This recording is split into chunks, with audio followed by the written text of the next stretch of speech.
नेता आता है यही कहता है हमको वोट दे दो, हम आएंगे तुम्हारा जीवन सुधार देंगे।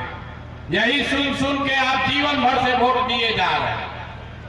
40-50 वर्ष तक कांग्रेस को जिताए, फिर 15 बरस गरीब के बेटा लालू जी को राजा बनाए।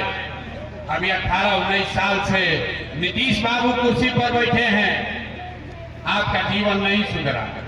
दिल्ली में आपने मोदी जी को भी बैठा कर देख लिया, आपके और आपके बच्चों का जीवन नहीं सुधरा। तब आए हैं कोई प्रशांत किशोर, आप हम पर भरोसा करके हमको वोट दीजिएगा, तो इसका क्या गारंटी है कि जीतने के बाद हम आपके साथ धोखा नहीं करेंगे। वोट से पहले तो सब आदमी अच्छे बतियाता है, वोट लेने के बाद आपकी पूछता नहीं, आपका गला काटता।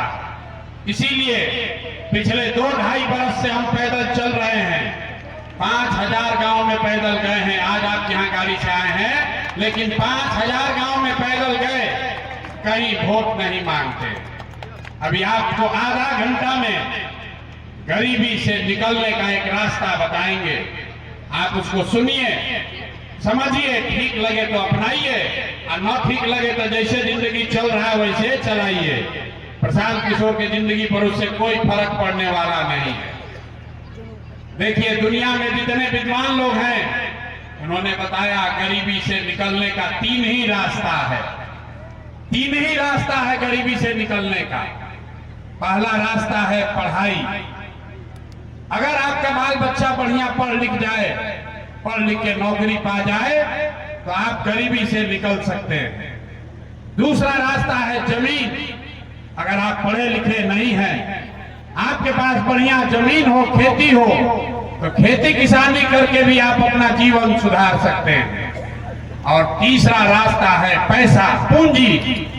अगर आप पढ़े लिखे नहीं हैं, आपके पास जमीन भी नहीं है, लेकिन पैसा हो, अगर कोई कर्ज भी दे दे, तो कोई ना कोई रोजी रोजगार, दुकान व्यापार करके आप अपना जीवन सुधार सकते हैं।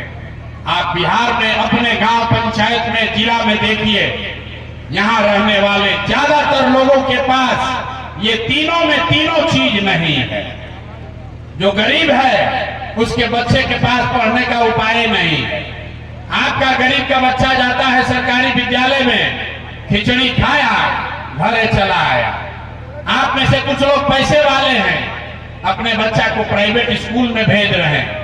आपके बच्चे को भी नौकरी मिलने वाली नहीं है, क्योंकि आप स्कूल आप भले प्राइवेट में पढ़ा दीजिए, कॉलेज तो उसको सरकारी में ही जाना पड़ेगा।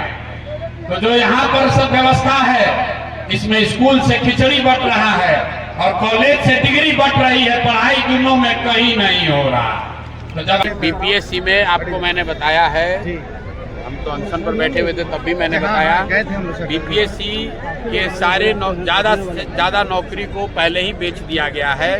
1000 करोड़ से ज़्यादा का घोटाला किया गया है। 30 लाख से लेकर 1.5 करोड़ रुपए तक में एक पद बेचा गया है। हम लोग छात्रों के साथ लड़ रहे हैं कि वो परीक्षा कैंसिल हो, और कल कोर्ट में उसकी सुनवाई भी है। छात्र आज भी गर्दनीबाग में धरने पर बैठे हुए हैं। लेकिन अगर बीपीएससी का एग्जाम फिर से हो भी जाए तो भी वो बच्चों के साथ न्याय नहीं होना है, क्योंकि नौकरियां तो पहले ही बेच दी गई हैं। बीपीएससी में आंदोलन भले हो रहा है, लेकिन ये कोई पहला परीक्षा नहीं जहां पेपर लीक हुआ है। बिहार में तो हर 2 महीना पे पेपर लीक होना है। सिपाही भर्ती में घोटाला, दरोगा में घोटाला, टीईटी में घोटाला, नीट में घोटाला।